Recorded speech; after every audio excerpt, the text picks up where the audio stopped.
Oh, I may not know how to react and act tonight, folks, because the reaction during the game with Kyle and Derek. Get him, Rick! Go get him, Rick! Go get him, Rick! What's going on, everybody? Welcome to the PHLY Sixers postgame show here, alongside my partners Derek Bodner, Kyle Newbeck, Brianna producing, I'm Devon Givens, and all of you on a Saturday night, you know why you're here. You're here because Rick had his game tonight, a double-double. Yes! And they got the Stole W, that by the way. double-double right in the dying moments of the game. Hey, folks, we were waiting for that rebound, too, and he got that rebound. But, hey, the Sixers snapped their four-game losing streak. They pick up win number 31, and they needed it. And especially with the schedule that they have going forward, not fully healthy, with everybody available to them. We know Embiid's going to be out a while, unclear about Batum and Melton. But to have a game like this tonight, it was just...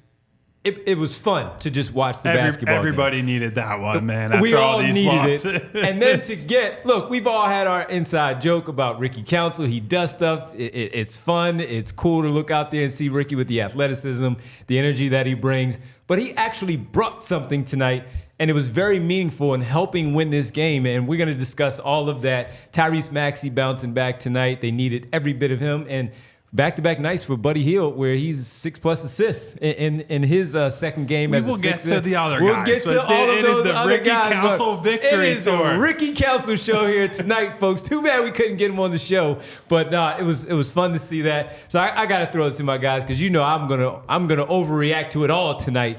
But let's go to my guys. Let's start with Kyle tonight. Go get him, Rick. Go get him, Kyle. Listen, I were whooping and hollering over there watching the game. Our neighbors probably heard us. I don't generally get fired up during games or whatever, but I think the thing, and Nick Nurse actually apparently talked about this after the game. The thing that stood out and the thing that is clear when he plays, and this is a young guy thing in general, but Ricky has done a great job of this. Every possession he's in there, you know you're getting everything he's got, right? Like when you compare how he just approached that game to someone like Mo Bamba, it is just an absolute night and day difference. Like Ricky, when he is going after rebounds, I said it to you during the game, Devon, 2 hands above his head attacking the ball in midair. And that's how, with 2 minutes left in the game, 3 minutes left in the game, he is running into guys or at guys and coming down with these important rebounds that he's scoring on putbacks with. Like, this is why young guys, a lot of the time, need to be in the rotation. You need guys like this to push the rest of them. Because I think we've seen with some of these guys, not to pick on Kelly Oubre, right? But guys like him, they get complacent at a certain point. Like, hey, I'm a starter now. I'm going to play this many minutes. And Ricky Council came into this game tonight and said, I'm going to stamp myself in this goddamn rotation. And he comes out and, look, I brought it up last night that I wouldn't be shocked if by the end of the year, Ricky's someone who's able to earn a real NBA contract, that they convert him from a two-way to a real deal. And it's because we've all sat here and we've seen the physical tools. He's able to get to the free throw line consistently, and we're seeing all that tonight. And you combine that with a guy whose motor is constantly running, who wanted that win as much as anybody else on the floor at the end of that game. I loved seeing the post-game interview he did with Kate Nala. He goes, for all the doubters and the non-believers, like, yes, that's Rick. The attitude that I want from a guy who's a two-way guy. Like, I don't care if those doubters and non-believers are completely made up. Michael Jordan made an entire career out of basically making a fictional enemy in every single game that he played. So I love the intensity. The physical tools are awesome. He just bulldozes through people, whether that's as a driver, whether that's as a rebounder. So they're almost reminded me of, and Matt Carey, friend of the pod on Twitter, has pointed this out. There were random games during the process era where guys had their moment in the sun, so to speak, and they were the rays of sunshine in the midst of a lot of losing. I hope this is not that for Ricky, but even if nothing else happens for Ricky in his career, this is like a one-off. This is a really cool moment for him, and I hope that he's able to turn this into some momentum and maybe make himself into a real rotation player for this team. Yeah, and look, I think like when you watch him, Kyle brought it up, the physicality stands out right away. He does not get pushed off of his spots. When he drives, he absorbs contact, goes right through it. Something you saw in the scouting report, something you saw here. But he made some good decisions today, too. Like dig downs where he's stripping the ball out because he's timing that right. Euro steps in transition that I almost fell off of my gosh darn chair. Crazy. He did more than just be strong and physical and active and athletic. He made good basketball plays, too. And the jumper is still going to be a concern. It's going to be a concern until he makes it in game. He is making free throws a little more than maybe I expected him to, but the jumper has to translate. To Kyle's point, if he wants to have a long, sustainable career, that's going to be the thing that we focus on for a very long time. But there's so many things about his game. And I remember writing about him when the Sixers drafted him. It's like he does everything at a first-round pick level, and he has an out-of-the-league jumper. And tonight he showed you he can do a lot of things at an NBA level if that jumper comes around. And it's great that, yes, we just had to say goodbye to Jaden Springer, and none of us necessarily really love that deal. At least we get Ricky here to sort of take his place, and almost quite literally in that role, in that rotation spot, take his place, because it is a lot of the same. Big, physical defender, can hold his own defensively. Right now he's an NBA defender, but now we get to see, start the clock on a new butt, maybe a cheaper version of that. Oddly, an older version. He's a full year. 22, right? Yeah, he's a full year older than Jaden Springer, even though Jaden's been in the league now 3 years. But you still have at least one of them on the roster, or at least in the program, so to speak. I agree with Kyle. Given what he's shown, I would make it a priority. You have 3 open roster spots right now, a little over $5 million under luxury tax. Maybe you end up signing 2 guys in the buyout market. You don't have the full, bit to sign him right now. Getting him on an NBA contract should be something they do, because I want to see if he can develop that jumper. Like I said, last show literally just said, I would like to keep Jaden Springer around one more year, just see if on that 10% chance he can develop a jumper turns out to be true. Same thing with Ricky, and Ricky was, they're obviously different prospects, but Ricky showed why you need somebody with that kind of energy, with that kind of physicality, with that kind of defensive versatility. You need one of them in the program. You just got rid of one. Now it was great to see Ricky show you what he can do, because it gives you a little bit of hope that they still have one.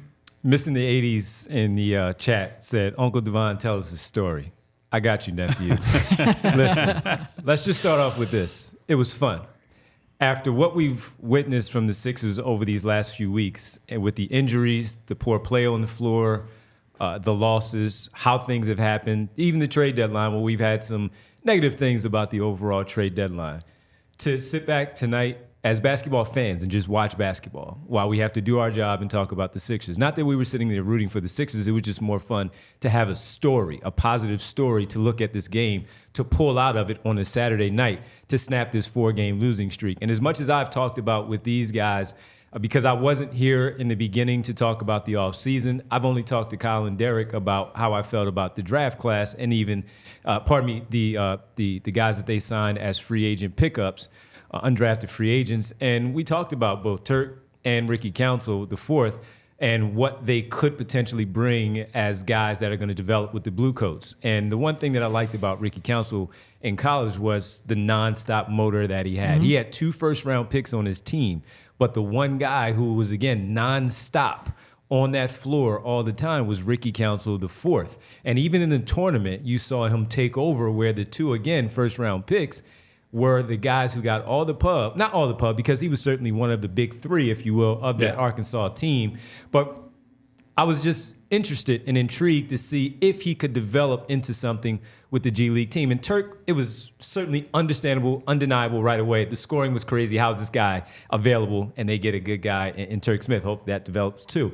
But for this one here tonight for Ricky Council, and just having fun with him over the years, even in the blowouts in the fourth quarters when he was up with the big team, Kyle and Derek and I sitting here and we're saying, all right, let's just see, give us something. Even in the blowout losses where they got in, show some energy, give us something. And Ricky Council the fourth has done that from time to time, but never would I have sat here and told you all, Kyle, Derek, Bree, that this is what I expected at game number 51 or 50, whatever number it is, at game number 51, 52 here tonight, that I thought we would get a double-double.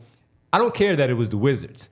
They needed it. And he had a double-double against a professional basketball team. And so much so, where we were sitting there looking at it as we're like, oh, he's getting real minutes here. And oh, it looks like he's going to get closing minutes here. He's doing this with Buddy Hield, Tyrese Maxey, Campaign, KJ Martin, by the way, who has some good moments out there as well. Paul Reed, too. Tobias Harris is coming into the game, and I'm looking at Kyle saying, take him out. Because what's happening here is these other guys are playing so much better as a unit against this basketball team. Whatever was going on with Tobias Harris tonight, he didn't need to be on the floor over the other guys, including Ricky Council. So to get the effort, the shooting, the overly confident guy that he was at times where he busts out another Euro. I'm like, oh no, pass that one this time. Don't shoot that one, Rick. But it's okay because he was trying to do something positive out there on the floor. It was one point in the game while Derek was catching up, and Kyle and I watching, and Tyrese Maxey missed him early with an alley-oop that was a perfectly drawn up. Man, I wish he alley-oop did that early on. And we was like, oh, point guard Maxey, you gotta make that pass perfect so he can finish that one.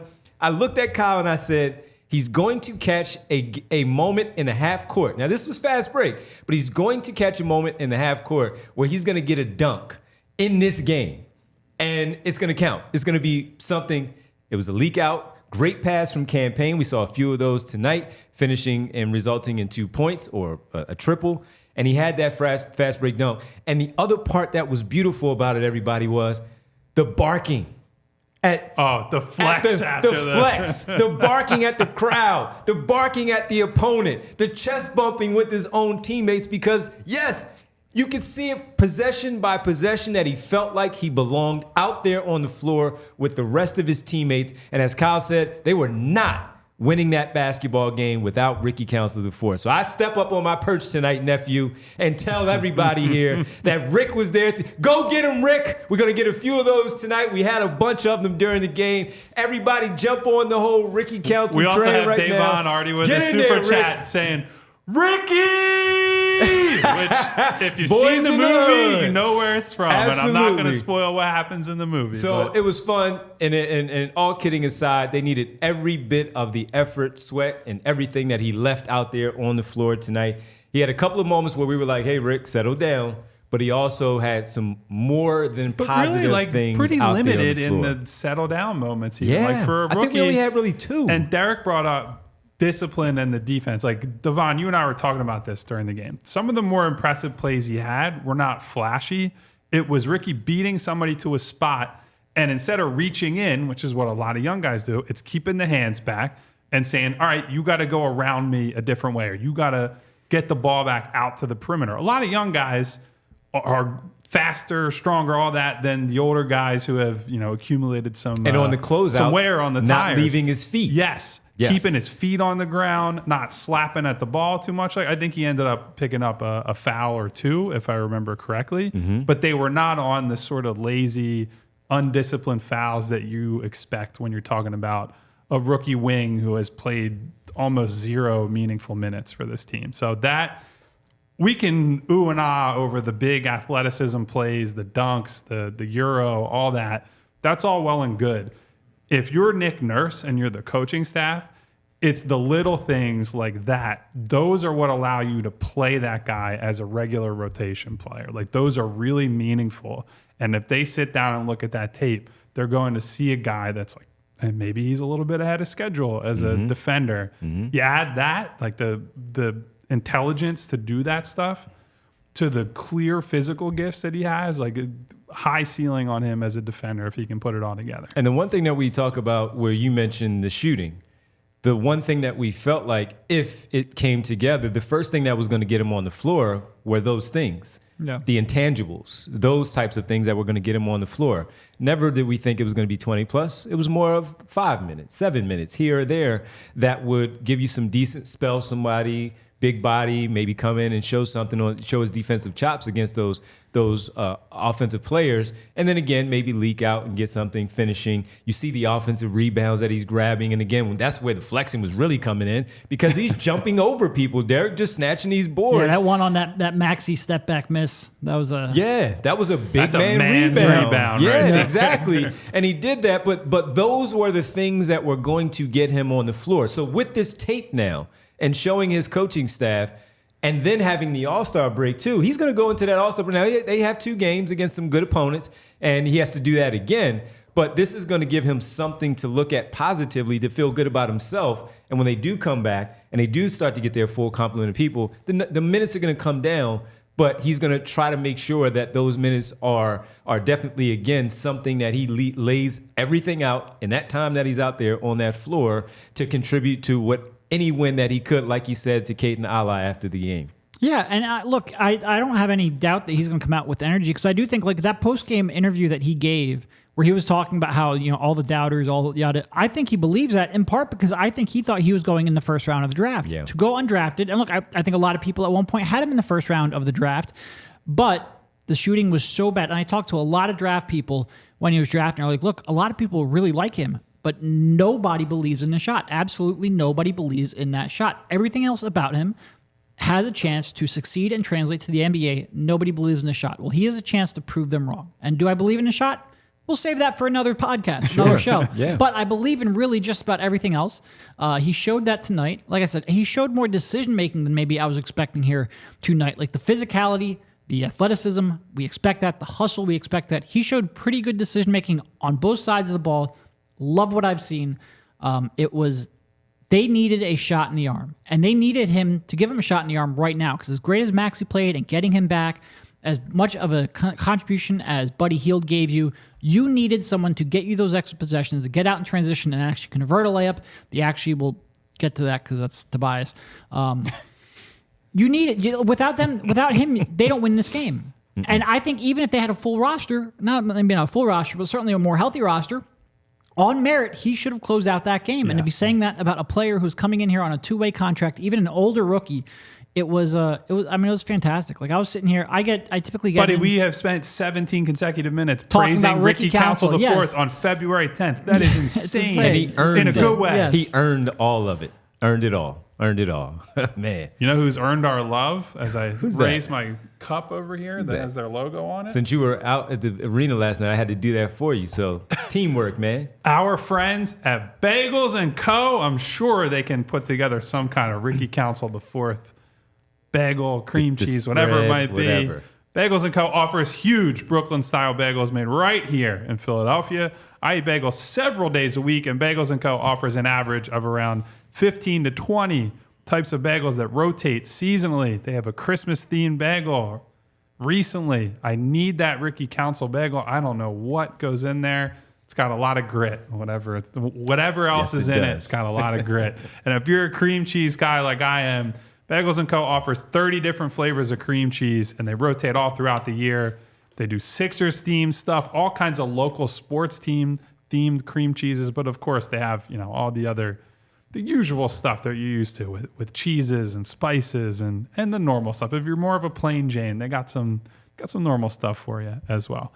And just as important as the variety is the affordability, because Bagels & Co. has tried to keep their prices down so you can be an everyday customer, not just someone who comes in for a weekend splurge. They offer premium coffee at a superior price to most national brands and chains. Few things better than good cup of coffee and a nice bagel. So make sure you guys head down to one of the many Bagels & Co. locations throughout Philadelphia for the best Brooklyn-style bagels made right here in Philly. Head to www.thebagelsandco.com/store-locator to find the closest Bagels & Co. near you. And just like our guy Ricky was off to the races for that breakaway dunk to force a timeout by Washington, we're off to Clearwater with Philly Sports Trips for our very first PHLY spring training takeover. The PHLY Phillies group, the crew, they're going to Clearwater. So go hang with those guys and gal, and hang with Phillies legend Charlie Manuel as well. He'll be there. Philly Sports Trips plans the whole experience out, from flights and hotels to game tickets and transportation. Vince, the creator of Philly Sports Trips, he does a fantastic job putting these things together. He'll have everything clearly done for you for this trip where you don't have to worry about a thing. So spend St. Patrick's Day on a private yacht with a catered dinner and drinks. Be on the lookout for more events throughout the year with Philly Sports Trips and the Super BWL Party. Yes, for fans out in Vegas for the big game, True Fan Travel will be hosting their own tailgate at Daylight Beach Club. Visit truefan.travel for more information. The trip is March 13th through the 18th with the PHLY Phillies crew. So don't wait to book. Head to allphly.com/events to learn more and book your trip. Okay, we have Ricky Council quotes emerging from DC. Bring them all to me. Bring them all. Ricky Council the Fourth. This is from Noah Levick over at NBC Sports. Ricky Council the Fourth on his approach. Quote, I just feel like I'm a dog. I feel like a lot of people say it, but not a lot of people are about it. I'm about it. End quote. Love that shit. Love it, Rick. Love that shit. Everybody was like, oh, Patrick Beverley's gone. There are no more dogs on the team. Ricky's a dog, you MFers. Yes, he is, man. No, I love to hear that. That just carries over from the television interview that he had, where he just said he looked so comfortable in that interview with the TV crew, because after having that game, of course, it was the Ricky Council game. You get the walk-off interview. I'm sure. Hey, Nick Nurse, he better have the game ball. That's all. It's not difficult tonight. Better have the game ball. But no, to say that he's a dog and to put that out there, and it's good to see it. I wonder what he looks like in practice to earn these minutes, number one, to maybe even, to Derek's point, have that belief, maybe, just a little bit, just a 2% belief to make that move of Jaden Springer, move on, get the second round pick. They've seen something in Ricky Council, and the injuries, of course, help put him on the floor so soon. We got a woof Rick. That's right. In the chat. That's right, Slade. Put it out there. So yeah, I'd love to hear that from a young guy. Sometimes you're a little overconfident with that stuff, but he can talk that talk after having a double-double and helping out getting this win. If there's ever a time to talk the talk, it's certainly after a 19-10 double-double as a two-way rookie, for sure. No doubt about it. So again, Ricky, and how many minutes did he play? Just under 30 minutes, 29 and 11. And he picked up 2 personal fouls that Kyle talked about, finished with 19 points, 10 rebounds, 5 offensive rebounds for Ricky Council. He was 5 for 8. And guess what, folks? That led the team in attempts. 8 free throws. Ricky Council led the Sixers in attempts from the foul line, making 5 of 8. And even he split a pair down the stretch with about under a minute to play, where they needed at least one of those points. And he split a pair, and that's all you needed from him. He took 1 3-pointer, missed that one. And he was 7 of 13 from the floor tonight. And a lot of that was just effort out there for them. So great stuff from him. He would finish third, as they had 6 players in double figures, led by Tyrese Maxey. At some point, we got to get to Maxey and his bounce back game. I was going to say, we might have to go. We're going to have to go negative next, and then we'll sandwich the negative. Buddy and Tyrese for later. Let's go to Tobias Harris. So we can springboard with it. There's a super chat from Baba DJ who said, now that Tobias survived the trade deadline, if he plays like trash, Nick Nurse got to bench him. His contract expires at the end of the season. We also had a super chat from Mr. Rudy Poo. Coming off of that, I did see this joke on Twitter earlier, so not sure if this is an original joke from Mr. Rudy Poo. The shame are people who are giving us super chats. But Mr. Rudy Poo said, Toby has an elite ability to be the 4th best player on the team, no matter the circumstances. Honestly, I think that's being generous to him after that performance. I'm giving our guy the benefit of the doubt. He came up with it. Everyone else on Twitter stole it from him. Okay, cool. Because we were talking about it earlier. We referenced it earlier. We saw that. Didn't know. No, so if Rudy give us money, you are the originator. There you go. Absolutely. There you go. Listen. That's the worst Tobias game in a while. As we said it earlier, there were those lineups that were without Tobias Harris that were a positive out there on the floor. And at one point, I looked to the guys and said, he can't be on the floor right now. Nick Nurse put him back in the game. And it was, maybe somebody needed a breather. But call a timeout. I don't know. Yeah. Do something. Campaign came in for him at one point late, right? Yeah. That was, when the guy who you traded for 2 days ago, it's like, hey, I'm going to give you a breather in like the most important part of the game. And you're 6'9", 6'10". I don't know. Look, on these road games, I tend to come in a little late. I then speed watch it. I basically watch a full game in about 50 minutes.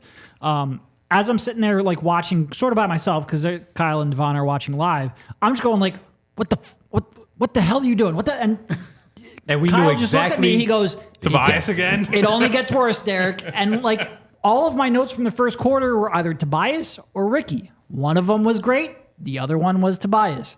And it's just a combination of whatever the hell he was trying to do in transition, driving down, getting doubled, throwing the ball to nowhere, offensive fouls in transition, and those left-handed layup disasters. It was, and then your typical off-ball, being completely lost on defense. Like Kyle said, it was maybe the worst Tobias game of the season. We have some breaking news, Derek.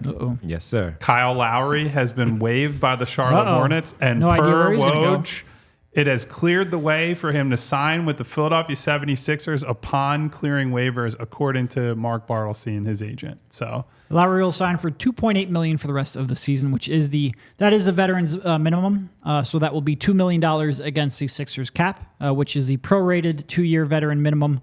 The league does that so that you're not disincentivized from signing older veterans.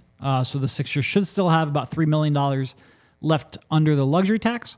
So that means maybe one more veteran minimum signing, and who knows, maybe Rick. We'll see. It doesn't look bad when we'll get to the positive things about Buddy Hield and campaign, and certainly Tyrese Maxey a little bit later. But talking to the guys during the game and seeing what Buddy Hield was doing, not only with his outside shooting, but putting the ball on the floor and what he was able to do by shot creation. I even put it in my notes here. Shot creators: Buddy Hield, campaign, Tyrese Maxey, Rick, and then I had sometimes Get him, Harris.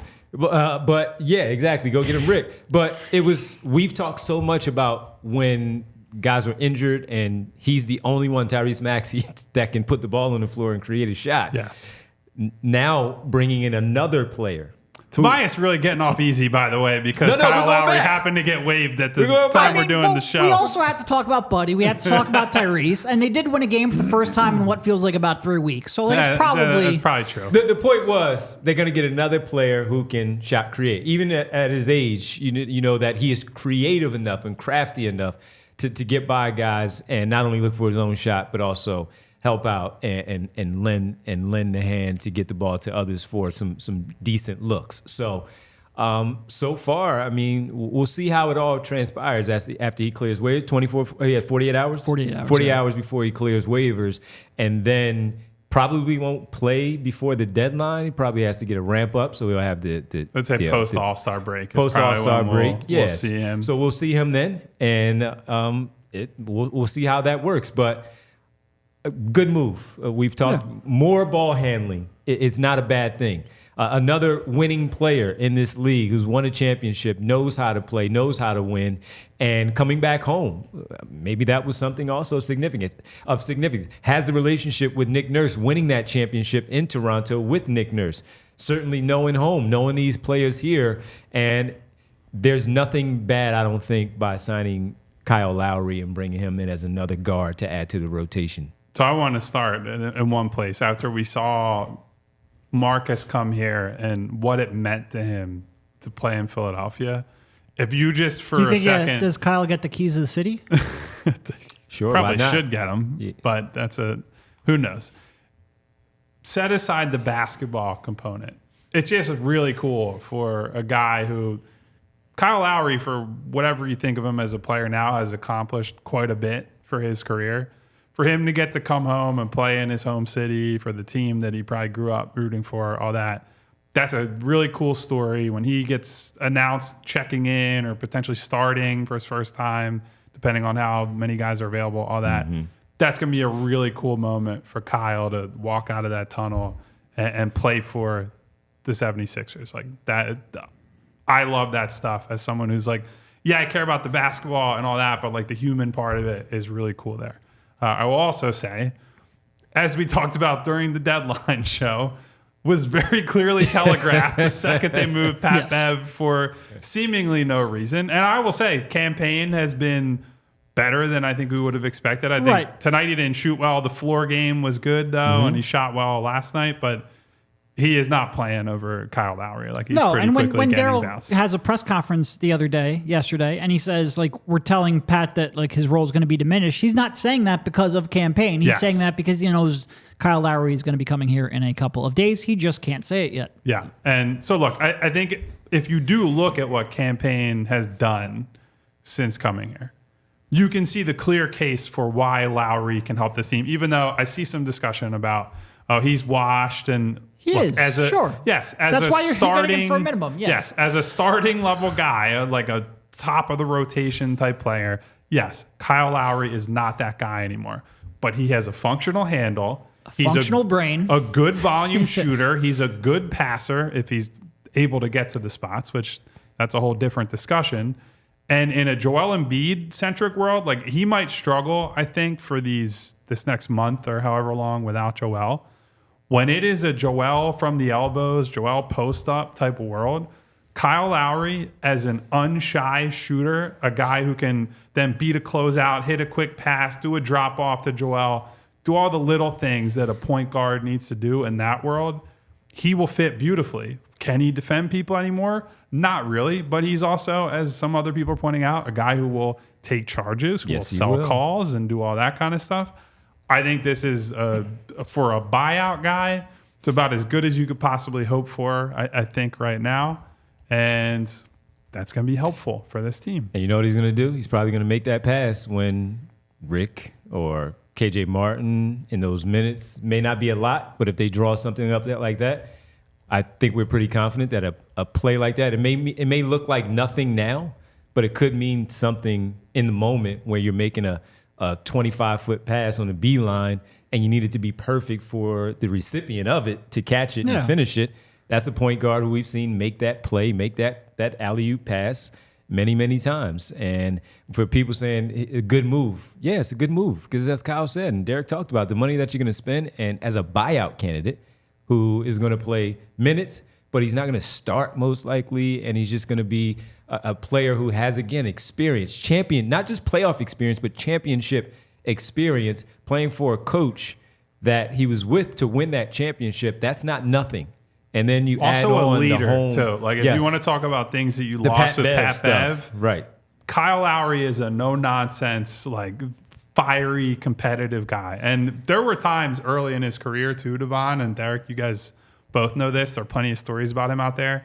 The reason he bounced around early in his career is because he was a real pistol as a person to deal with. Completely unpredictable, yep. And that's unpredictable is probably the best way to describe it.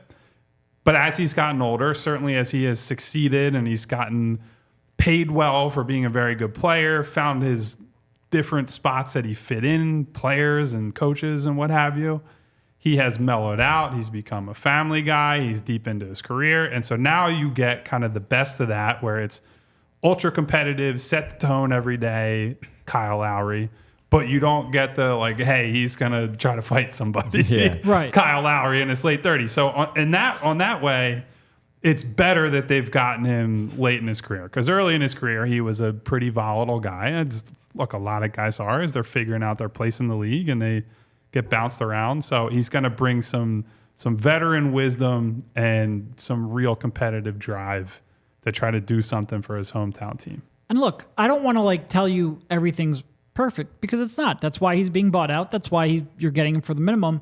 His defense is nowhere near what it used to be. Like Patrick Beverley right now is a better defender than Kyle Lowry, even though I trust Kyle Lowry's decision-making and thought process. His feet just aren't what they used to be. His offense isn't what it used to be. You're not going to give it to him and ask him to create. Frankly, Campaign's a better creator right now, and I don't trust Campaign. I don't want Campaign on the court for long stretches of the game when everyone is healthy either. But what Kyle Lowry can do, he can make an open catch and shoot three at a pretty decent volume. He can attack a closeout, make good decisions when they rotate, and he can cut and make good plays. And that's what you want. You want a shooter and a decision maker to play 5 to 10 minutes a game when he needs to. If he ends up playing 25 a night, yeah, there's going to be a lot of warts in there. And there might be a little room in between. Like it might be 15, who knows? We'll see how it shakes out. He might play a little bit alongside Maxey because he is a little bigger. He is strong. But it's not going to be a huge role. You're not going to ask him to create, especially when Embiid comes back. This is a guy you want who can fit alongside of Joel Embiid. And I think, especially when you talk about the next couple of weeks, he might look out of place at times. And I think don't overreact to that because you're just trying to win enough games, which thank goodness I picked this one up because it gets tough. You're just trying to win enough games to get Joel Embiid back, and you want people who fit next to Embiid. I think Kyle, as a, like I said, 10, maybe 15-minute per game player, fits alongside Joel Embiid given his current limitations at this stage of his career. And on the season, he has played in, I just had it. He's averaging 8.2 points per game on the season overall with the Miami Heat before being traded to the Charlotte Hornets. 4 assists, 3.5 rebounds, shooting 42.6% from the floor and from three-point range on the season, 38%.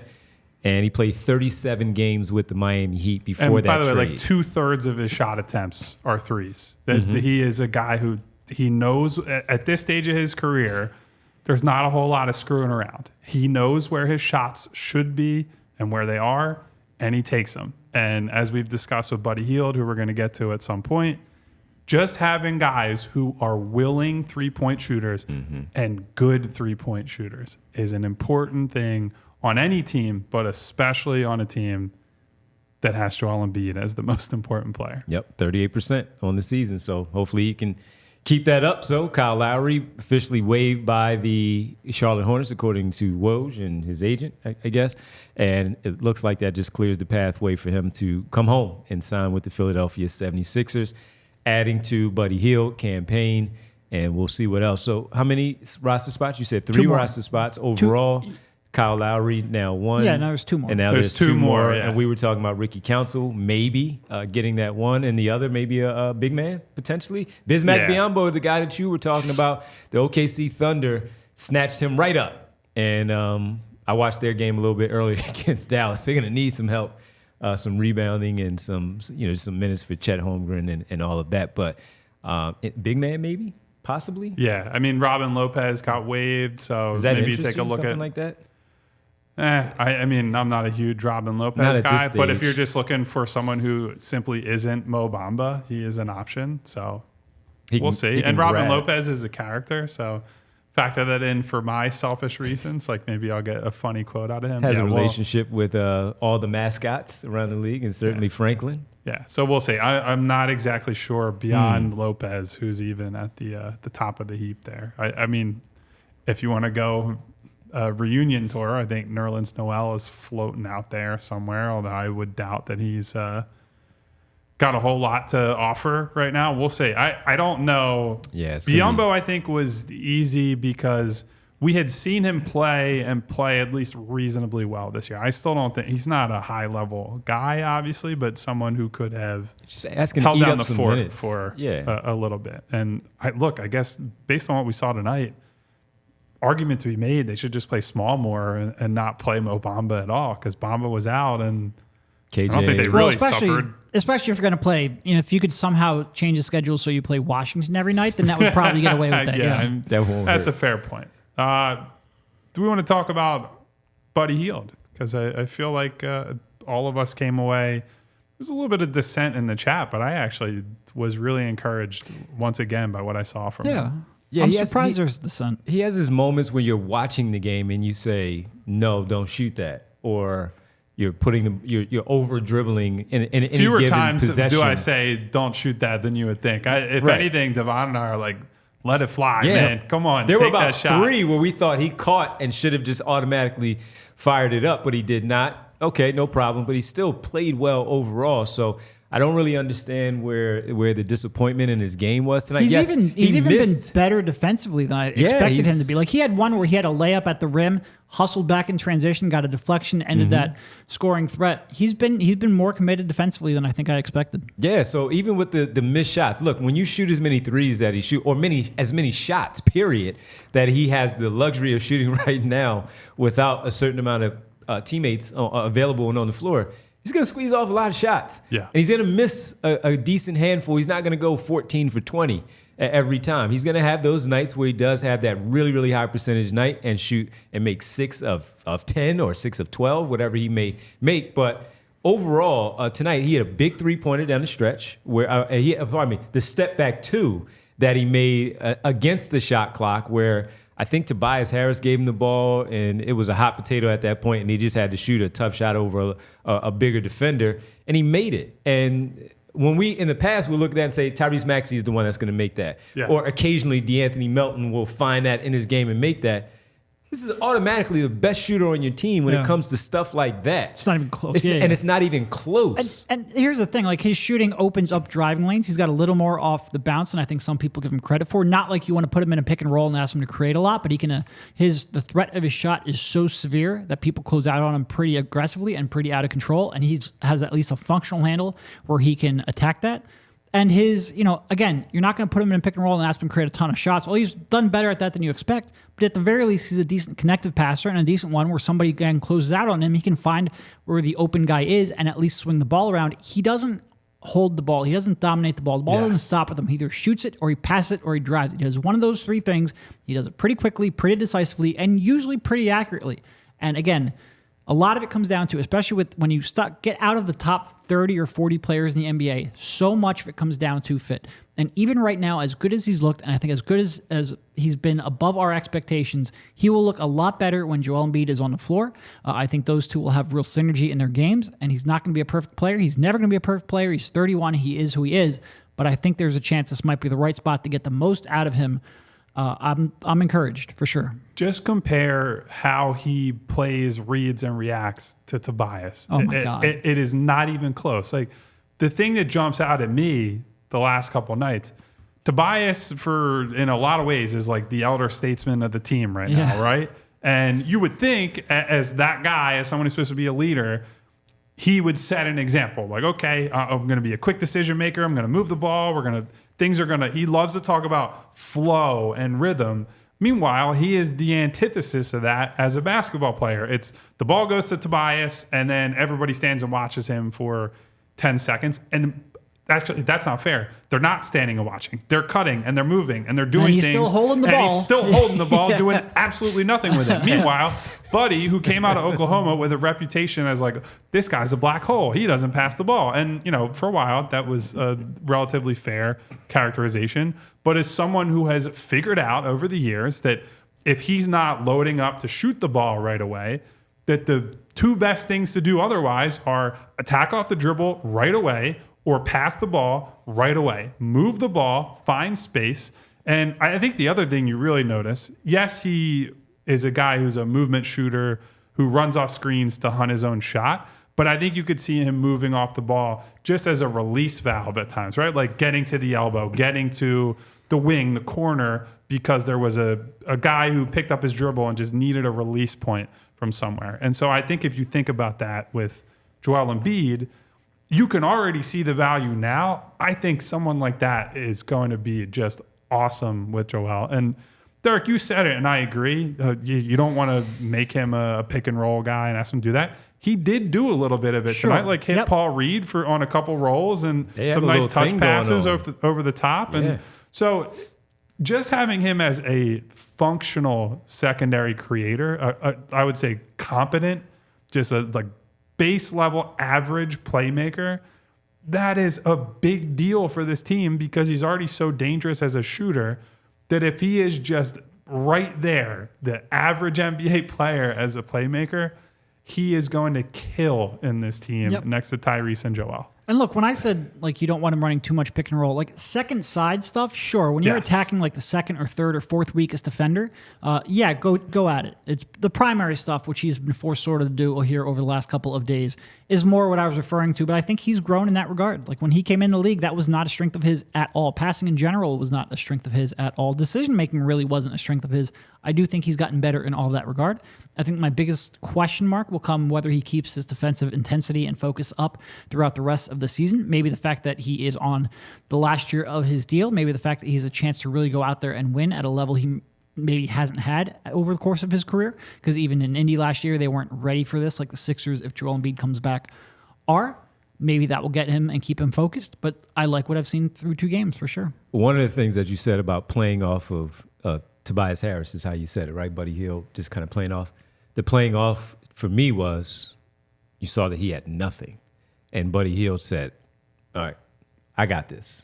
Because look, when you're on the floor, if we can see it from our couch and watching the game as we're doing as a player, you want to run the offense. You want to do everything you're supposed to do that the coach asks you to do as it's drawn up.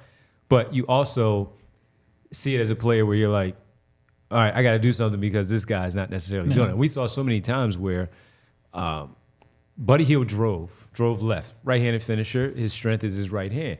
He drove left finish. I counted 3 layups where he scooped, gathered off the dribble, one hand, lay it up, and he finished 3 of those. Last night he missed 1 or 2, but my point is it was smooth. It was in rhythm. It worked. To Tobias Harris, we saw the same thing. And when he drove and he did the exact same thing, they barely touched rim. They were rebounding drills for the other team to start and ignite a fast break the other way. And we're picking on because that's what we saw tonight, so it's warranted. But again, to just elaborate a little more on what they were saying, it was a poorly played game from Tobias Harris. Everything was off. He didn't look like he was confident in himself. And yesterday when we were watching the game, I thought he was going to be the one to say, I'm getting off 20 shots here tonight because I know this offense. I know what we're doing. This is my team now. Maxey's not playing and B's not here. I'm getting these. But what you saw was the aggressive pain and Hield. And for what they did, of course, Oubre leading his team in scoring with 28 last night in the loss. But Tobias Harris for these 2 games, and it was much worse tonight, where he just seemed like he didn't know what he wanted to do. Yeah. They're trying to figure out how to play with them. They were more confident in playing with each other. Which is crazy. Than he was. And this is this is his team. So that was the weird part about it with him. But to get on the Hield part, again, to just look at what he did, it was great to see him play that way, these 2. And look at the assists, as you talk about it. I said it, and I even wrote it in my notes as you brought up the Reed thing. They have a little thing going on. Yeah. Where he trusts them to throw that ball, and he had 6 assists here again tonight. He had 6 last night, 6 tonight, Buddy Hield did. And that once Embiid comes back, Batum and Melton, and they get their full complement of players. Kyle Lowry, potentially, it looks like, as a guy to bring in. That is going to be so beneficial. And something that you even said during the game, that, of course, we had our little concerns about Buddy Hield and the trade. Liked it more than disliked it, but you even said it how it made you feel through 2 games without the guys that you need out there on the floor, made you feel so much better about him a part of this team. Yeah, I just, look, when a new guy shows up, especially a guy in a contract year, you don't know. They could go one way or another. Either that guy's going to show up and be a good soldier and buy in and say, I will get my money by doing the right things. Like, I always think that's the right approach to take, but you can't always guarantee that's going to be the way. Some guys say, I'm coming here, I got to get mine, I'm going to showcase what I can do.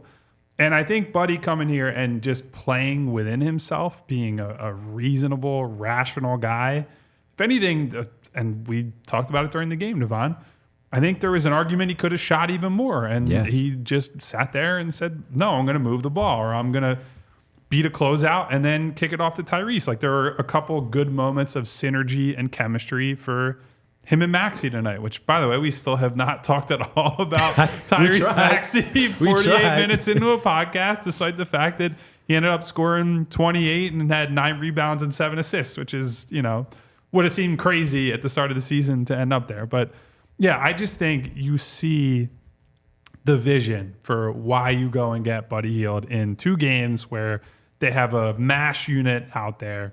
And so I would say I would be much more excited for Buddy Hield moving forward just based on these 2 games. I don't care about the opponent. I don't care that these lineups are going to look much different. I just think you can see the outline of a guy that he brings things to the table they do not have, that they need. And I think they went out and identified a player that fits hand in glove with what this team needed. T. Harris in the chat says, man, lay off Harris already. Damn. You say T. Harris? Are you sure that's not Tobias coming through? All right, shaking my head. T. Harris, we're going off what we saw these last 2. We gave him the credit for the 2.5 weeks where he was rolling. And we also said when he does that, he'll get to this point. Now, when he was sick, we said it.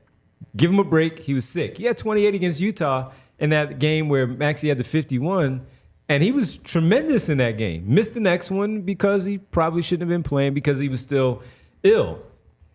Is he still sick? I don't know. But these were not good. These 2 were not good, especially when you are primarily the first option Because Maxey early on didn't have it, wasn't looking good, and it was Tobias, do your thing, Buddy Hield, do your thing, and everything else will fall into place. So T. Harris, not apologizing for this one because it just wasn't good. And if he plays better against Cleveland on Monday, he'll get his credit. Same thing on Wednesday in the game against Miami back here in Philadelphia, the last before the All-Star break. But right now, no, he's got to eat all of that because it wasn't good. It just was not good. He was subbed at the end of the game for go get him, Rick. What else do you want us to say? That wasn't us. That was the head coach who took him out. And it wasn't Tobias, I don't think, saying, hey, coach, take me out. Rick has been playing well. No, he was playing better than Tobias Harris was tonight. And the minutes were warranted. Tobias was not good tonight. Plain and simple. We do have some super chats still at a hit on our way out. We got some go get him Ricks in there? I would imagine so. Davon, first of all, came in here again, says Tobias would be a 35 a game player in 1975. Yeah, I mean, I'm not going to hate on the actually, really, it's weird. I feel like the 70s is probably my blind spot for NBA stuff. I feel like it was a weird time for the league, right? Like everyone knows the Russell Wilt battles in the 60s. The 80s are the big come up for the league on a lot of levels. The 90s Jordan owned, and then I'm like older and I know all the rest of it. The 70s exists in this kind of weird. Yeah. There was no real one dominant team, I feel like. So, yeah, I don't know. I don't know about 1975 Tobias Harris. I'm sure he'd be pretty good, though. The fundamentals, he's got the fundamentals. As somebody even said in here, he's very robotic. Fundamentally sucked. Very tonight, mechanical. And I was saying to Kyle, I was like, he's super mechanical. The ball swung to him. The ball was moving, right? As we talked about. So the ball just popping around. And it was like, uh-oh, here it goes. It stops. It's not like Embiid when it stops because Embiid is likely to get you a bucket. Yeah. And I think we all see the difference. And T. Harris jumps back in and says, yes, but we've been dealing with Tobias since he got here, Devon. That's the point. He's still here. And he's still an important piece of if they have any chance to win a championship, he's still an important piece, T. Harris. That's the point. So we're all sitting here tonight saying they don't win that game without Ricky. Yes. We are not going to go into the playoffs and all say, like, they got to get something out of Ricky Council tonight. Like, nobody is going to say that. Very few people will say that about anyone beyond the top 5 or 6 guys. You cannot afford for Tobias Harris, your third most important player, to just have bad nights consistently in the playoffs. He has to deliver Game 6 at a certain level against Boston for them to have a chance. It's not ideal that's where they're at. I understand and probably agree with a lot of people in the fan base who have said they should have moved him. I don't know for what. I don't know for who. But just to have it look somewhat different when they get to April, May, and potentially June. But they didn't. And so we have to analyze him as one of the most important guys. And as that type of guy tonight, he was horrendous. Maxey started poorly, but Tyrese Maxey showed you the difference between him and Tobias. He problem solved throughout the game. He said, I got to get to, I'm still going to hoist my threes despite the fact that they're not going early. And then the threes open up the driving lanes. He's still playmaking for others. Like Tyrese put it together. 15 points in the fourth quarter. That's what you have to do as one of the league guys. And Tobias, too often, when he starts poorly, just gets lost at sea, and there's no way for him to battle back. That's the disappointing thing with him for me. Yeah, and it's still, and look, we're not getting into an off-season conversation here, in part because it's a game night, in part because we're 43 or 53 minutes into the show. But it still goes back to, I don't really know what the best role for Tobias is, and we're 5 years into a $180 million contract. That's not great. Like, on the one hand, he wants to get to the same floor spots Joel Embiid tends to occupy, and he has struggled historically, or at least played a little less when Joel Embiid's on the floor because of that. But also, when you have to ramp up in a game like this where you need him to be a top 2 or 3 option, you don't have confidence he's going to do that either. Defensively, you don't have confidence that he's going to pay attention off ball. You just don't know what the optimal role for him is. And for a guy who has been paid so much and is so crucial to your team and is this far into his tenure, yeah, of course, fans are going to be frustrated. Of course, media members are going to be frustrated. I'm sure Nick Nurse, if you could talk to him truthfully, is frustrated. He's just a frustrating player.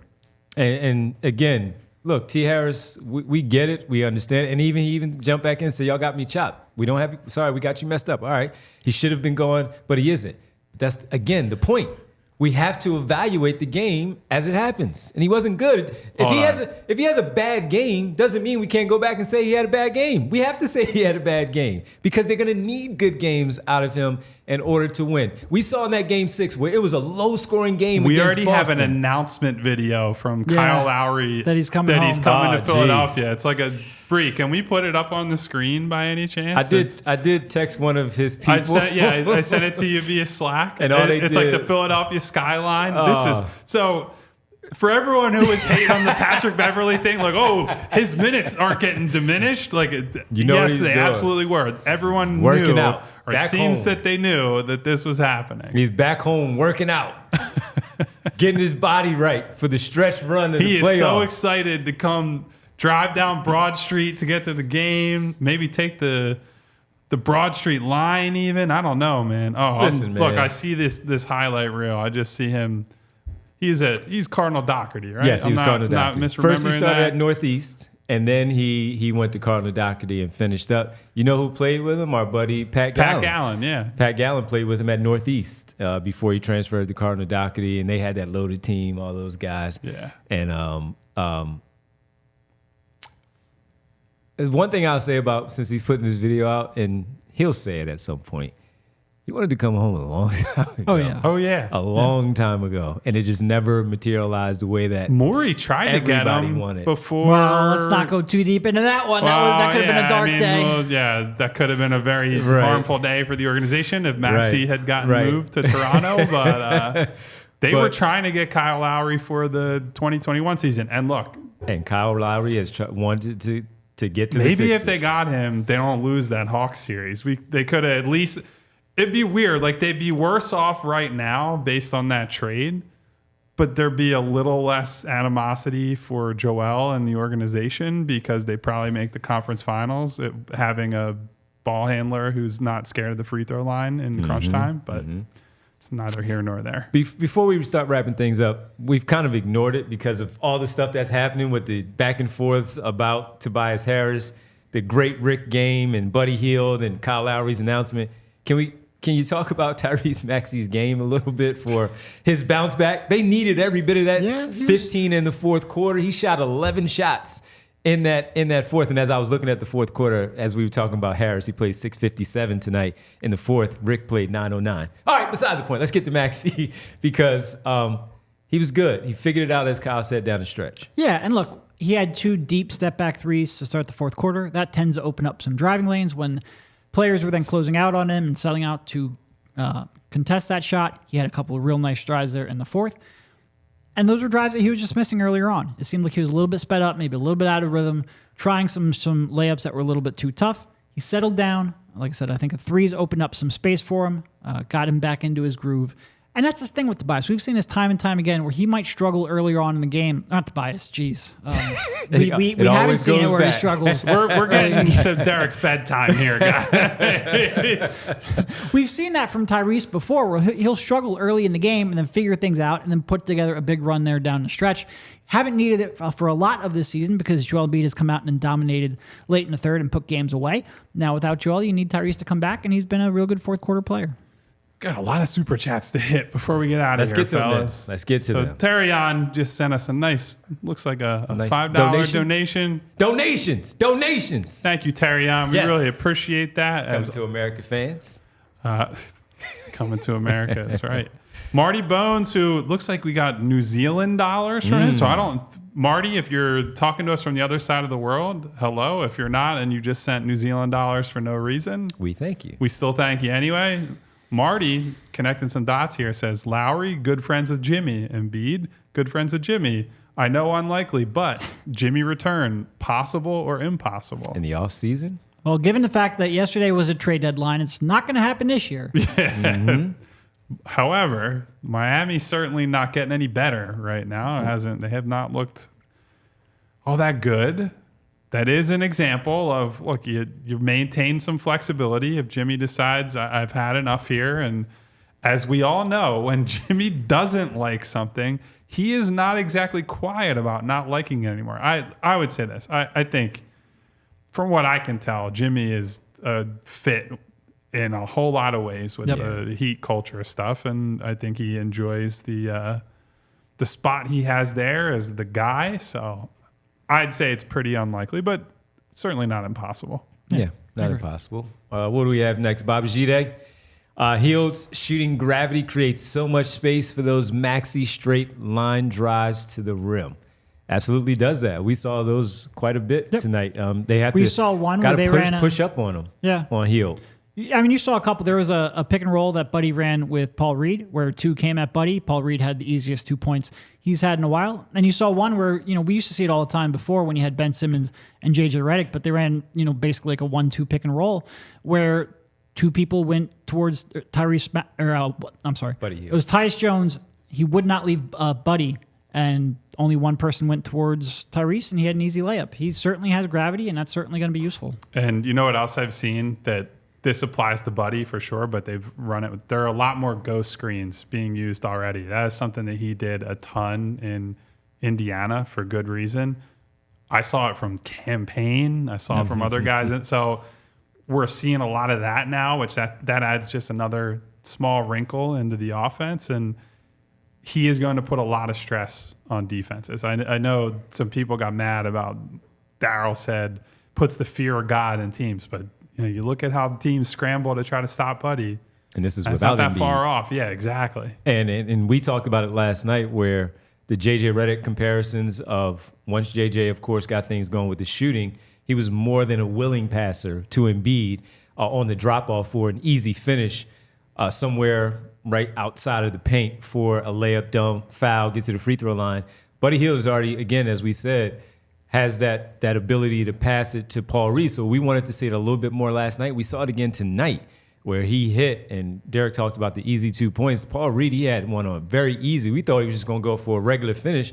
Paul Reed said, no, I'm going to freak this one a little bit and go reverse dunk because I have so much time to. I got time and real estate, baby. Exactly, to roll to the rim and get that dunk. And by the way, Paul Reed, a double-double last night. We didn't even talk about it. Tonight he played well in his minutes out there on the floor. He was the only center, good center minutes overall with KJ Martin and when they went small, but 12 and 7 for Paul Reed tonight, 6 for 8 and 22-plus minutes. Also, if you want any summary of what people around the league think about Kyle Lowry as a person, I just got a DM from, I won't say from who, it's someone who covered him at a previous stop who sent 2 words to me. They just said, fuck yeah. So they're people who have been around Kyle know how much this means. This sounds like I'm talking in the third person right now. People who have been around Lowry know how much this means to him and think that he's going to be an awesome culture character on top of the playing fit in Philly. So just wanted to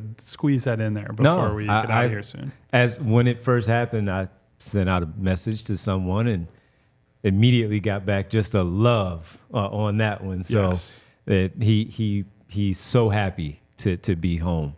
Another one, super chat, we have T. Will jumping in there. Hield will create once Joel comes back. Will be the difference in games like 3 or 6 in the second round, certainly 6. Embiid has knockdown shooters around him now. By the way, people forget about game 3. Joel played pretty well in that game, and literally nobody else did. Joel deserves some flack for coming up short in the playoffs and in the later games of that series. You might not have ever needed to win game 6 if they got basically anything from. Now, also, Harden saved his ass in game 4, so probably balances out in the universe somewhat. But people forget about that game 3. That was the MVP game, like all the juice in the building. Should have been the emotional, hell yeah, go get it. And they just fell so flat. So I think that's a good point from T. Will, who Derek is having a war with in the chat. Not anymore. That was a half an hour ago. Come on now. T. Will's a good guy. We appreciate the interaction. Davon with a couple, so we want to go with Davon. Davon checking in says, cutting Mobley. Coutinho Mobley, best player out of Cardinal. It looks like a G there. I think he misspelled it and then Coutinho further comments. I got you. All right, Coutinho Mobley, Cat, yeah. Best player coming out of Kyle Lowry has a championship and is probably going to the Hall of Fame. No, Kyle definitely has a better career. Yeah. Well, better career. Coutinho I might think have his more point is talent. more coming out of Philly. That was No, I think that's probably fair. He was super talented. No doubt. Those doubt. those Second round Rockets pick. teams had a lot of talent, but a whole lot of nonsense as well. Early cat, rookie cat getting playoff minutes with that veteran team. Him and Matt Maloney. Remember Matt Maloney, backcourt partner of Jerome Allen from Penn? They were both getting minutes on that playoff team there early on. So, yeah, and Davon also says What was the injury for Mobley? What cut his career short? I actually don't remember. Last super chat for me, what happened to Maxey's floater? He'll get it back. Not worry about that. Floaters come and go. I mean, some of it is also just teams are loading up on him. Yeah, when he's shooting runners. Heart condition. That's right. Yeah. I completely forgot about that. I forgot about that too. It was like a career ending. There was a trade delayed because he had anyway, yeah, that's a real rabbit hole. I've told you guys not Philadelphia, but Philadelphia area, because I don't count. I grew up in the suburbs as being in Philadelphia, unlike many people who try to pretend. Okay. I literally own real estate in Philadelphia now, so I'm definitely Philadelphia now. But I grew up, the big high school rivalry by me was John Salmons versus Matt Carroll, and that was like the big. And Matt went to my high school, all that. I know him. I know Pat Carroll, and I'll never forget. At the time, that was a fierce rivalry. Like Salmons. He played for Plymouth Whitemarsh, I'm pretty sure. Mm-hmm. And they beat Happer Horsham, and Salmons came out after the game and said something like, he would never get this kind of coverage if he wasn't a white boy. This just, like, they were trading some real bars with him. Both those guys were incredible. And look, John Salmons turned out to have a pretty long and productive NBA career, so good for him. I see him a lot of times sneaking into the building, watching the games from the seats. Okay. Like a season ticket holder. A lot of people don't notice him because he's got dreads now. Incognito. Yeah, he's kind of just sneaks in there and just kind of minds Still got like his a big business. beard. Yeah, didn't he have a beard for a while? Yeah. He could hoop a little bit, man. And yes, by a little bit, I mean a lot of it. Defense too. Yeah. Yes, he could. He made some good money in the league. He made some really good money in the league. Yeah, as a player, of course. I do want to correct one thing I said earlier in the show, that it was a minimum deal for Kyle Lowry. I actually believe, because the 10-year vet minimum is $3.1 million. When I saw $2.8 million, I thought that was it, and I assumed. I actually think it's $2.8 million for the rest of the year, so that would have a $2.8 million cap hit, not a $2 million cap hit. So Sixers only have a little over $2 million left under the luxury tax. Not a huge deal. Just wanted to correct it. I'm still working to get that 100% confirmed. This is why we don't make Derek do math after 10 p.m. on a Saturday night. I already tweeted it out and updated my cap sheet, so egg on my face. I'm fascinated to see this team if and when Embiid comes back. If and when anybody else gets healthy too, like Kevin Batum and Melton and all these guys, like really they could have a really deep, if everyone's healthy. Which, look, a back issue for Melton is problematic, and then Batum having a soft tissue at 35, that's gonna be tricky the rest of the year. No worries, man. You know why? Go get him, Rick. We got Ricky here. No worries, man. No worries at all. This has been fun tonight after. Look, it was the Wizards, but so what? They needed that win. And to see Ricky and Maxey and Buddy Hield play another good game. Wins are wins, man. Like regular season, 82 game Especially slog. at this time of the year when you have so many players out. And we just said, you just need to find 14 wins. Well, here's one of them. Got a good story. Got Kyle Lowry's coming home. Story. Can't wait to hear from him. And I got to ask you before we get out of here, big game tomorrow. Yeah. Not the Sixers. Yeah. The big game in the NFL. Who do you have? Kansas City, San Francisco. Forget about how we all just cannot stand the 49ers. Oh, no, I can't forget about that. Hell no. I'm talking the crybaby football. 49ers. I'm talking the football because I want to see Kansas City win too. And at some point, you look at legacy and you're like, all right, let's see what Pat Mahomes does because the guy just finds a way to win. Listen, buddy, you are not going to have me sit here on camera and say I'm betting against Pat Mahomes against Brock Purdy in the Super Bowl. Like I think if you went position by position, player by player, person by person, the Niners are probably better. Give me Pat Mahomes and the Chiefs. It's that simple for me. Well, and you're also not going to get me on camera to even hint that I might be rooting for the Niners because hell no, they are insufferable, annoying. I want them to lose by 40 points. It is a little bit like a couple years ago when Andy got his first, and it was like, that's great. I'm happy for him. I never had to hate for Andy that some people did. A third one would be a little tough to watch considering you didn't get one here, but it would be even tougher to watch the Niners. So go Chiefs. Yeah, and I think just based on how we've seen it, especially leading up to this game. I mean, San Francisco's boy, they're lucky to be here. Should have lost to Green Bay. Should have lost to Detroit. Yeah. And the way things have played out, though, for them, they're here. But I think that Kansas City, they know how to win in this moment. And I think they're just going to find a way. All the talk about Travis Kelce, he's took a step back this year. He wasn't as good as the all-pro that he normally is.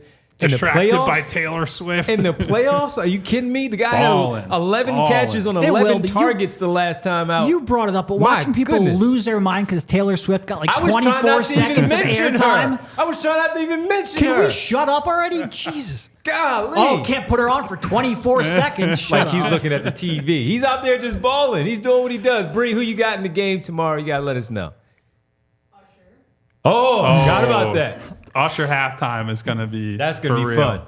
fun. That's all you care about? All right, fair enough. Were you watching the game? I don't even know, man. I've been so in the weeds on the trade deadline. And We got a last wait, minute. we got another super chat on the way super chat. out from Mr. Rudy Poo. How do they expect us fans to focus on the game when Kyle Lowry and Kelly Oubre are playing? Listen, buddy, that is a great question, but I'm going to be honest with you, and I'm not going to get too much into this. I'm about done with watching Kelly Oubre play basketball. So please bring me Kyle Lowry. I did think he played like a better version of himself did. today. I give him credit for tonight. He made a couple good cuts. He was a little more locked in defensively. There were fewer, not zero, but In the first fewer 5 bad minutes, jumpers. though, Derek, we were like, here he goes again. Yeah, He's look, back I to get that it. guy, and you look up and he's got 9 points, 3 boards. And I you're am, like, oh. I am at 99% in agreement with Kyle. I just thought since we are doing a post-game show, it was worth mentioning. I thought he played a little closer to the early season version than he has been recently. Eugene Ross jumps in the last bit. I know we got to get out. He says, over under Usher abs view 3.5. I'm going to say goodbye to our people. Before you begin, on the way out, everybody in the chat, give us a go get him Rick as Kyle reads the names. Everybody jump in now. Go get him Rick. All right, let's get to the names. Thank you, everyone. We had a very spirited, lively chat tonight on a Saturday night. So thank you very much to Jay the Jungle, Vincent, Remo, Eugene, Joe Sox, Money Mar. What up, Mar? Kevin Simon, Derek Bodner, fighting with our people in the chat. Yes, God damn get the you, bell. Derek. What up, Derek? Jason, A-Team, Coach Lowell Ricketts, Haidar from Iceland. What our up, guy. Haidar? The 2-minute warning. What up, Al? Al, our guy. T. Will, the dude. Khalil, who I did see earlier, said, I'm going to just sip my tequila. I hope you're drinking some good tequila. Khalil, hope you're having a good Saturday night. Fusion, who's already saying, go get him, Rick, in our mentions earlier. Look at him. Before we did. Bring him. We got You a Frog. We got Aaron. What up, 1-2. Aaron? It's either 12 big homie or 1-2 big homie, one or the other. I don't know which. Either way, shout out to you. We got X-Man, T. Harris, Steve, Threat Level Midnight, who said I'm flexing owning real estate. It's just a way of saying that Love it. I have a house and I got roots down in Philadelphia because this is my home. Where else do we got to go now? Is anyone saying go get him, Rick? Oh, yeah. Are you kidding me? Oh, my God. We got lots of go get him, Rick. Go get him, Rick. We got Gavin, who's playing COD Zombies, my guy. Joe Ward, Bootzilla. What up, Boots? Front running fan base. Oh, I don't know. I don't know if that's a friendly or. He's in here every day. He's in here, so we shout him out. Keysamatic, JR100. Oh, man. We got We Noobs, got a lot of My people. Guy, Val Moore, Ken Wilson, What up, Charlie Hendrickson, Slade, Densley Richard. Just want to point out, Jay gave a go get him Derek, so I just want to All right. acknowledge Jay. that one. Philly Heck Sports yeah. Pride, Nice. James Meehan. Nice. All right, that's That's guys. a lot. I'm out of water. I That's can't. a I got lot. nothing left. That's a lot. If you have not already, hit that subscribe button, hit the bell icon so you get notifications There you go, Derek. each and every time we go live. Wow, Sorry. look at that. 2 thumbs up, but only hit 1 thumbs up button on our videos to help us out, help all our wonderful people out, including our great producer, Bree. Yes, Bree. Who's here for every show. Enjoy the Super Bowl tomorrow, everybody. We'll be back at the start of the week for more Sixers and a whole lot more Kyle Lowry. Go get him, Rick. We all silly like the mayor.